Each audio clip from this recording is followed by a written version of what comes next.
Welcome back to the deep dive. We're continuing our journey through the MPEP, the Manual of Patent Examining Procedure. That's right, we're breaking down each section, aiming to make this dense material a bit more accessible. Think of it as your guide to the key stuff in U.S. patent law and procedure. And today we're jumping into Chapter 2100, Patentability. Specifically, Section 2125, the title is Drawings as Prior Art. Drawings as prior art. Okay, that sounds interesting. So we're talking about how the pictures in older patents can actually stop a new invention from getting patented. Exactly. It's all about anticipation. This section lays out when and how drawings, just the visual stuff from existing patents, could be design patents, could be utility patents, can be used to show an invention isn't actually new. Gotcha. And understanding this is, well, it's pretty fundamental, right? Whether Yes. you're prepping for the patent bar, maybe you're already practicing, or you just want a clearer picture of patentability. Absolutely crucial. So, yeah, the core question is, under what conditions can a drawing from patent A be used to say, hey, this invention claimed in application B is already known? Okay, let's dive into that. What's the main rule here? The basic principle is straightforward. Yes, drawings from prior patents can be prior art. Simple enough so far. But, and this is the key part, for a drawing to anticipate a claim, it has to clearly show every single structural feature you're claiming in your new invention. Every feature. Every single one. And not just the features themselves, but also how they're arranged, how they fit together. It needs to be all there, visually unambiguous. So no guesswork allowed. It has to be plain as day in the drawing itself. Precisely. No reading between the lines or making assumptions. The drawing must be a complete visual disclosure of the claimed structure. Okay. Now, you mentioned design patents and utility patents. Does it make a difference where the drawing came from? Like, is a design patent drawing less powerful as prior art because it's focused on looks? Nope. Makes no difference at all. Section 2125 is very clear on this. The origin, whether it's a design patent focused on ornamental appearance or a utility patent focused on function, doesn't limit the drawing's potential to be prior art. Interesting. So a clear picture is a clear picture. End of story. That's the essence of it. If it clearly shows the structure, it can anticipate. What about utility patent drawings specifically? Sometimes they show, extra details, maybe not even mentioned in the written part, the specification. Right. Can those unmentioned visual details still anticipate a later claim? They absolutely can. Even if the text doesn't describe, say, a particular shape or connection that's clearly drawn, that drawing can still be used. Huh. So how does that work? It comes down to the perspective of the person having ordinary skill in the art, the faceta. Ah, yes, the skilled artisan. If that person, someone who knows the technology field, would look at that drawing and reasonably understand it to show the structure that's being claimed later, then the drawing anticipates, even if the original inventor didn't talk about that specific feature in the text. So the drawing itself communicates directly to someone skilled in that field. Exactly. The visual information stands on its own in that context. This really drives home how important good, accurate drawings are. Okay, let's talk cases. The MPEP always leans on legal precedent. What are the key court decisions for this section? Well, a big one is inferences, M-R-A-Z. Okay, Maraz. What did that establish? Maraz basically cemented the idea that a drawing all by itself can anticipate a claim if it clearly shows the claimed structure. The court said, look, if you can see it plainly in the drawing, it's considered disclosed. See it, disclosed it. Makes Right. sense. Any others? Yeah, another important one is Jacques v. Leviton. Right. This case really backed up Maraz. It confirmed that pictures, drawings, can anticipate claims if they illustrate all the necessary structural bits and how they're combined. Again, emphasizing that clear visual depiction. So Maraz and Jacques both say clear drawings can anticipate. Correct. They lay a strong foundation.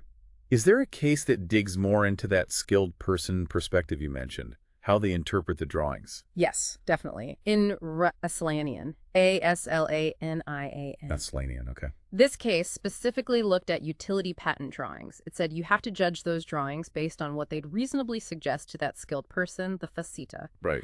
It's not about what the original inventor maybe intended to show or even what they discussed in the text. It's purely about what the drawing itself conveys to someone knowledgeable in that specific tech area. So the inventor's intent doesn't matter as much as the objective message the drawing sends to an expert. Pretty much. It's about the objective disclosure content of the drawing itself, interpreted through the lens of ordinary skill in the art.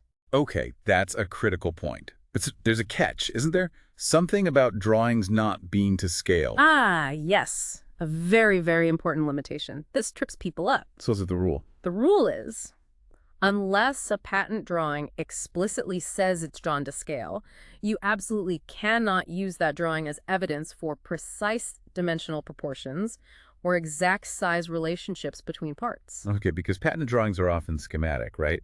They show the concept, the parts, how they connect, but not necessarily like a perfect blueprint with exact measurements. Exactly right. They illustrate the invention, but usually aren't meant to be scaled engineering drawings unless stated otherwise. So you can't just measure off a drawing and say, see, part A is twice as long as part B. Not unless the patent tells you the drawing is to scale. Correct, and case law supports this strongly. A key case is Hockerson-Halberstadt, Inc. v. Avia Group Insol. Hockerson-Halberstadt, what was the ruling there? The Federal Circuit was very clear.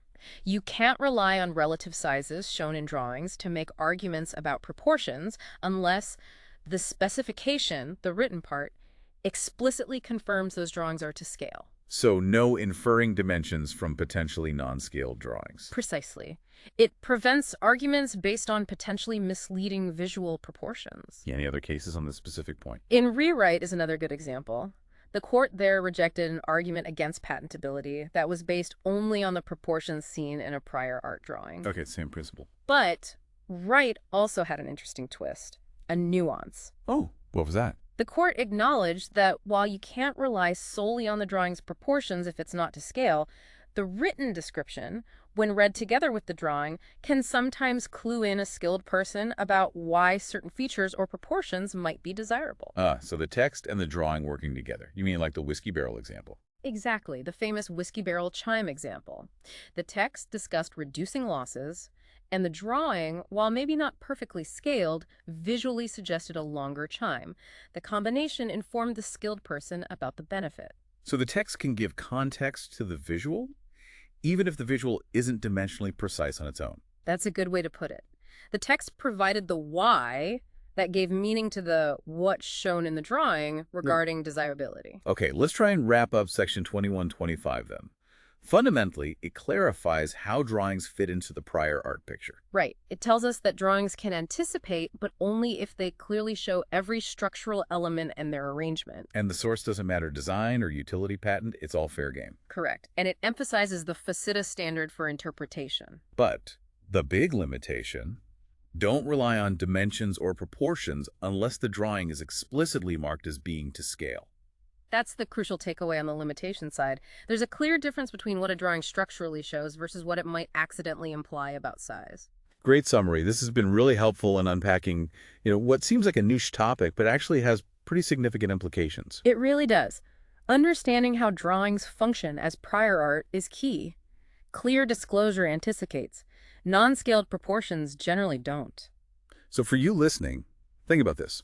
How does this specific rule impact how you might evaluate an invention's patentability, or even how you'd prepare drawings for your own application? Yeah, it highlights the need for care on both sides, drafting clear, complete drawings and analyzing prior art drawings cautiously, especially regarding scale. And remember, this is just one section. Our deep dive series covers the whole MPEP piece by piece. Lots more ground to cover. Absolutely. And we really need to give a shout out to Mike Shepard, the creative director behind this whole project. His work made this educational series possible. Definitely. Thanks, Mike. And now we have our usual disclaimer. Right. Please remember that this summary was generated using AI tools like ChatGPT and NotebookLM. It might have errors or leave things out. It's meant for general educational and informational purposes only. It is definitely not legal advice, and it's no substitute for actual formal instruction. For the authoritative word, you always need to consult the official MPEP itself, or talk to a qualified instructor or a registered patent practitioner. Please do. Okay, and to wrap up, here's a thought to mull over. Given how much visual information drawings can convey, what are some of the real-world challenges for patent examiners and applicants in deciding, objectively, if a drawing truly, clearly discloses every single structural feature?